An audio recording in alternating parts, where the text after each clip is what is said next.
Hello, everybody.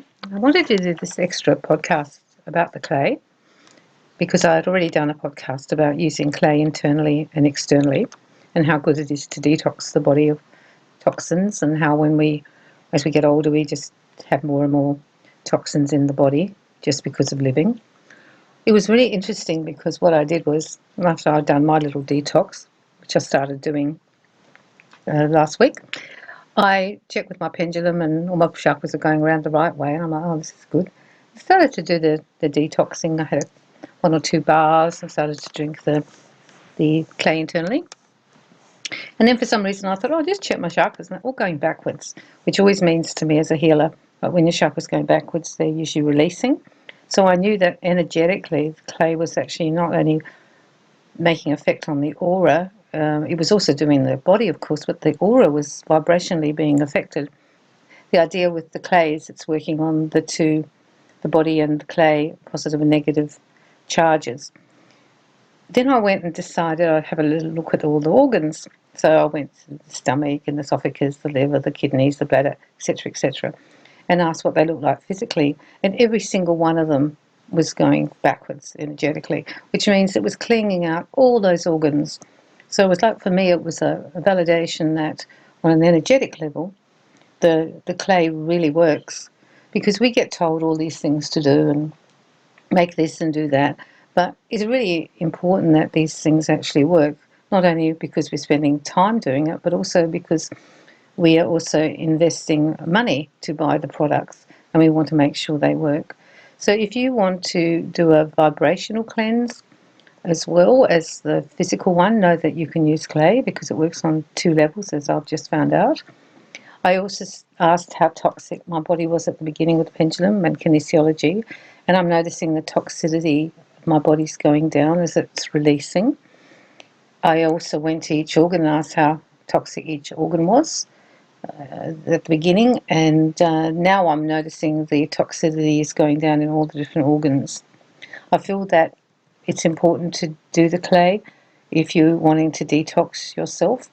And I actually read a little article with someone who did colonics, and she was saying even though she was a person who did that, she found that when she did the actual the cleanse with the clay, so much more stuff came out that the colonics actually hadn't taken out. And I think she was a bit disappointed because she'd been doing colonics all the time, but she was also pleased because it made her realise that it's actually working, and it's another aspect of her work, so she can encourage people to do both. Our energy is very important too, and that's why I think when people start to feel more tired and sluggish, it's because their bodies become more toxic, and also then that's interfering with the vibration of the aura. Go and research the clay. Be very careful. You have to take only the internal one, the food grade for internal, and the external is a different one. They are very separate and don't get them muddled up.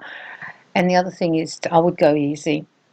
In the articles that I've been reading, some of them are talking about 2 or 3 tablespoons, and I'm thinking, no, that's too much for the body. Personally, my intuitive feeling is you just take your clay and use it as you needs be. A teaspoon, I think, is probably enough for most people a day. And it's better to take a little bit and do a longer cleanse than take too much and then land up with getting like bound up, because clay actually is very drying. It draws things off, which is a good thing, but you also want to drink lots and lots of water if you take it internally, and maybe take some psyllium or something like that to help you clear out your bowel. You don't want to be getting all that stuff kind of stuck there. So today, that's what I wanted to do, was to talk about the vibrational element of the clay. It's really exciting for me when I find these things out. And I'm like, oh wow, this is so exciting that we now know this energetically. And of course I love it when you're working on the body and then you can see the manifestation in the energetic body. That is so great. So go and explore it and see if it's right for you. It has to be your choice.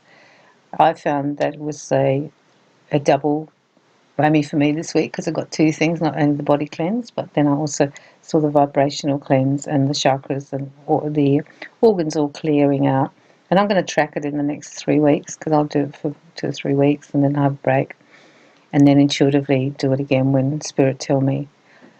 If you look at people, you can actually feel their toxicity in terms of how they are, because a child is very vibrant and lots of life and everything looks energetically strong and well. And then when people are sick and or they're very old or got older, you can see the heaviness, and that's a toxicity.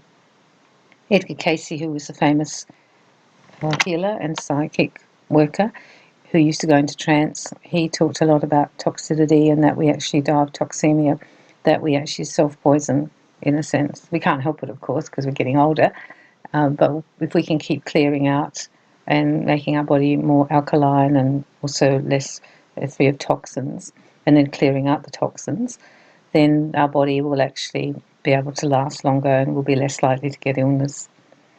I found that when I checked people too who were very toxic, who'd been sick, who'd had cancers or had problems with their health, even though they were still alive, their toxicity was very, very high, like was really big.